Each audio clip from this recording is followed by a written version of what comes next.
लापता लेडीज़ जो 2024 मार्च में रिलीज़ हुई है, अभी न्यूज़ आ रही है कि ये फिल्म ऑस्कर्स के लिए जा रही है, इंडिया से ये सिलेक्ट हो गई है। तो ये बहुत ज़्यादा खुशी की बात है क्योंकि इसको एक यंग डायरेक्टर किरण राव ने बनाया है, डायरेक्ट किया है और आमिर खान प्रोडक्शंस भी इसके साथ में जुड़े हुए हैं। मुझे पर्सनली इसके लिए बहुत खुशी है क्योंकि एक विमेन ने इसको डायरेक्ट किया है और फिल्म बहुत अच्छी लगी थी मुझे। तो आज हम लोग इस पॉडकास्ट में इसी फिल्म के बारे में डिस्कस करेंगे। हमारे साथ हैं राहुल और Yash. Welcome Rahul and Yash. Hello.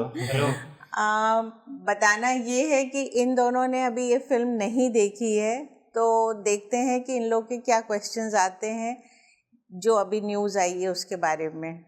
क्या है बेसिक इसका प्रेमिस, हम लोग से फॉर सम रीज़न ये मिस हो गई है, लेकिन आई बिलीव अब वो टाइम है कि हम लोग अब देखें। नेटफ्लिक्स पे है आई बिलीव। ओके, तो क्या है स्टोरी इसमें?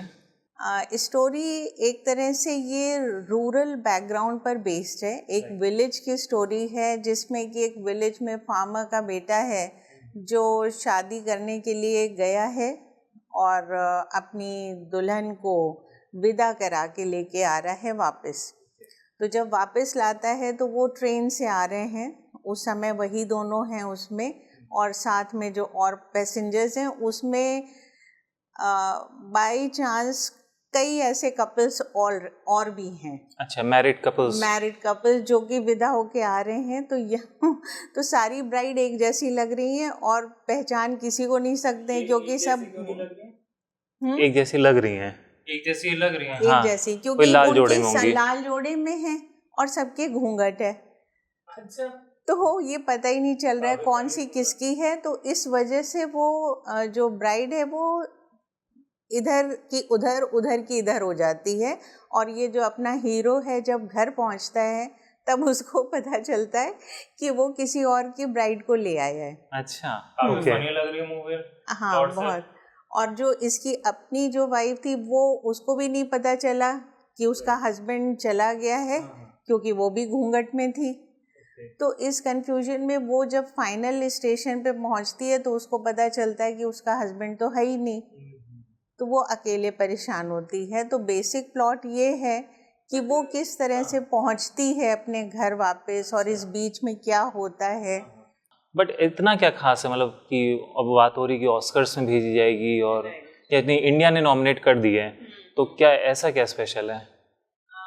ऐसा स्पेशल उसमें कोई देखा जाए तो बहुत बड़ी चीज़ नहीं हुई है। ऐसी फिल्म्स पहले भी बन चुकी हैं, इन इश्यूज़ पे भी बनी हुई हैं, लेकिन एक्चुअली इसको इतना कॉमिक वे में दिखाया है। और जो एक विमेन एम्पावरमेंट जो अब हमारे इंडिया में भी उसकी बात होने लगी है, उस चीज़ को लेकर इसने अच्छे सटल वे में दिखाया है कि पूरी फिल्म को आप एक तरह से एंजॉय करते हैं।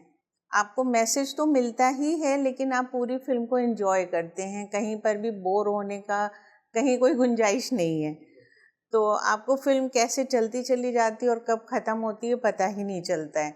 तो मुझे लगता है पूरा टाइम जो ऑडियंस है उसको एंजॉय कर रही होती है। शायद ये इस वजह से ज़्यादा उसकी बात हो रही है क्योंकि हम लोग का पर्सनली कि जैसे ही पता चलता है कि किसी फिल्म में मैसेज है, मतलब हम लोग कहते हैं पढ़ाई लिखाई वाली फिल्म है, तो हम लोग देखते ही नहीं हो उसे, कहते हैं कि काफ़ी पढ़ाई लिखाई हो गई, अब फिल्म में भी जाके पढ़ाई लिखाई नहीं करनी है। लेकिन अगर कॉमेडी होती है तो वो डिफरेंट बात है। तो आप कॉमेडी एंजॉय कर रहे हैं, मैसेज तो मिल ही जाएगा सटली, और लेना हो तो मैसेज लीजिए, वरना आप उसको फिल्म को एंजॉय कर सकते हैं। एंजॉय तो इसमें ऐसा नहीं है कि आपको मैसेज लेना है, वो आपको मन हो तो लीजिए, नहीं मन हो तो मत लीजिए, लेकिन आप उसको अदरवाइज भी एंजॉय कर सकते हैं। और चूँकि सारे एक्टर्स भी नए हैं, एक रवि किशन है जो कि नॉन फेस है, अदरवाइज जो इसके फिल्म के हीरो हीरोइन, साइड में जो हीरोइन है, सब बिल्कुल न्यू फेसेस हैं। तो उन्होंने बहुत अच्छा काम किया। इसकी डायरेक्टर हैं मिस किरण राव, राइट? तो उनको क्रेडिट जाता है और आमिर खान प्रोडक्शन है तो डेफिनेटली कुछ इनपुट तो वहाँ से भी आया ही होगा। तो ओवरऑल फिल्म अच्छी है, नया मैसेज है, नया कहें या पुराने को नए ढंग से दिखाया है और एंटरटेन किया है फिल्म में। तो शायद यही वजह है कि इस फिल्म को वहाँ तक, क्योंकि जिसने भी देखा उसको ये फिल्म पसंद आई है। हाँ, तो लेट्स से कि ऑस्कर्स में होती कि नहीं होती, मतलब पहले कितनी जा चुकी हैं इंडिया? पहले 3 जा चुकी हैं। तीन, मतलब भेजते शायद इंडिया हर साल भेजते तो है, almost हर लेकिन साल है। सेलेक्ट 3 हुई हैं। सेलेक्ट 3 ही हुई हैं। एक तो लगान थी जो हम सब लोगों ने देखी, जिसमें आमिर खान, उसमें तो एक्टर भी थे, इसमें तो क्या प्रोड्यूसर थे, उसमें तो एक्टिंग भी थी। डायरेक्टर दूसरे थे। डायरेक्टर आशुतोष गवारकर थे। Right, but obviously Aamir Khan है तो उनका इन्वॉल्वमेंट तो रहता ही है। आमिर खान की फिल्म है तो उसमें एक टच अलग रहेगा, चाहे वो एक्टिंग ही कर रहे हो, लेकिन आई बिलीव लगान एंड ऑनवर्ड्स आमिर खान की फिल्म अलग फील होती हैं, वो चाहे प्रोड्यूस्ड हो, चाहे उसमें एक्टिंग कर रहे हो, चाहे ऑब्वियसली डायरेक्शन कर रहे हो, तो अलग ही बात है। यस, लगान तो खैर ऑसम थी ही।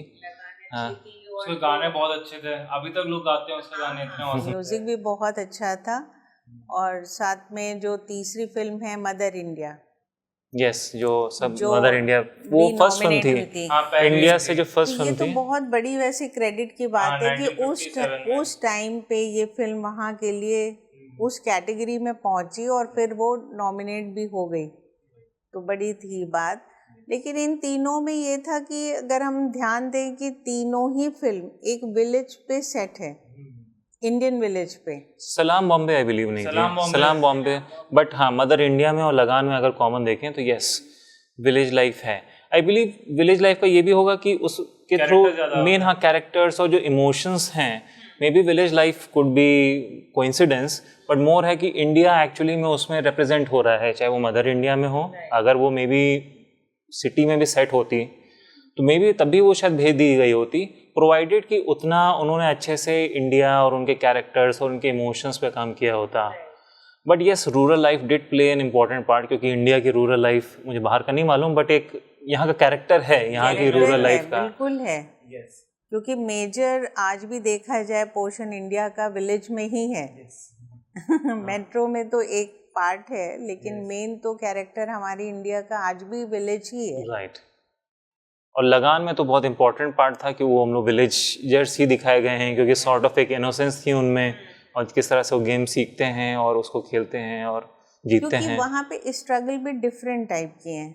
मेट्रो सिटीज़ की भी स्ट्रगल तो वहाँ पर भी होती हैं, लेकिन एक तरह से मेट्रो सिटीज़ की जो स्ट्रगल्स होती हैं वो वर्ल्ड वाइड उससे थोड़ा सा रिलेट कर सकता है, पर जो विलेज लाइफ है इंडिया की उससे शायद वर्ल्ड वाइड इतना रिलेट नहीं कर सकता है कि विलेज में यहाँ पे क्या किस लेवल तक की प्रॉब्लम। जैसे आज भी घूंघट है, अब घूंघट के बारे में मुझे नहीं लगता कि वर्ल्ड में इतना आइडिया होगा कि इंडिया में आज भी ब्राइड्स घूंघट करके आती हैं और वो बदल भी सकती हैं, ये हो सकता है। तो शायद लापता लेडीज सिटी में नहीं सेट हो पाती, अगर सिटी में करना चाहते तो नहीं, क्योंकि यहाँ की women obviously much more empowered हैं एज कम्पेयर टू रूरल यहाँ की प्रॉब्लम्स अलग हैं, विलेज की अलग हैं। जैसे कि वो लड़की थी, अगर मान लीजिए वो पढ़ना चाहती थी, शादी नहीं करना चाहती थी, अगर वो सपोज सिटी में होती तो हो सकता है कि उसके पास जॉब के और इन सब के भी चांसेस होते, वो कुछ अर्न कर सकती थी। ये बहुत लॉजिकल नहीं लगता अगर सिटी में ये चीज़ होती, क्योंकि हम लोग अपने सर्कल में भी देखते हैं ऐसा, शायद ही कोई हम लोगों ने सुना होगा किस्सा कि कोई पढ़ना चाहती हो लड़की और उसको ना पढ़ाया जा रहा हो, ऐसा नहीं होता है। एटलीस्ट हम लोग के सर्कल में तो हम लोगों ने नहीं सुना है, बट रूरल विलेजेस में शायद इनफैक्ट शायद क्या अभी भी ये होगा, काफ़ी लेडीज़ को फेस करना पड़ता होगा। Yes. तो इसलिए ये इस तरह की फिल्म्स अगर उसमें नहीं करते हैं तो शायद वो इम्पैक्ट भी नहीं आएगा। प्लस उन्होंने कॉमेडी डाल दी तो इसलिए देखना, मतलब उसको आप एंजॉय कर रहे हैं और साथ ही में ये सटली मैसेज भी मिल रहा है। यस, दैट पे मैं रेकमेंड करूँगी। हाँ नहीं बिल्कुल देखेंगे। तुम देखो, ऑडियंस में अगर किसी की मिस हुई है तो वो भी देख ले। Exactly. क्योंकि एंजॉय करेंगे, ये तो फॉर श्योर है। और मैं विश करूँगी कि किरण रॉय को ये मौका मिले, उनकी फिल्म वहाँ नॉमिनेट हुई और जीते। हाँ बिल्कुल जीते, ये तो बहुत बड़ी बात हो जाएगी। तो हम सब इंडियंस इसके लिए बहुत प्राउड फील करते हैं कि एक यंग डायरेक्टर को इतना क्रेडिट मिल रहा है, सो दैट इज़ गुड। तो इसी नोट पे इस पॉडकास्ट को हम लोग ख़त्म करते हैं। नेक्स्ट पॉडकास्ट में बहुत जल्दी मिलेंगे नए टॉपिक के साथ में। So thank you so much for joining. Thank you.